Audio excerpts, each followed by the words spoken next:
Last year's female winner Climax says she was dropped from the running order after a dispute over money. Based on the contract, we are supposed to do 3 charity shows, and any other show outside of the charity events we were to be paid an amount.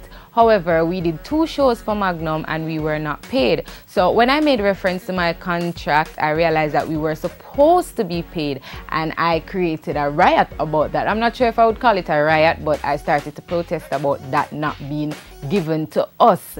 So how is she faring a year after her Magnum moment? Alright, it's going fairly well for a person that is not under any management or doesn't have any strong, links or backative within the music industry. I think it's going fairly well and I'm grateful for that, but it could have been better. Come on, Massacre must kind of arrange a show or 2. Come on, because things are happening for him right now and I'm sure you guys are still reasonably well connected. Well, to be honest, we are not musically involved, okay?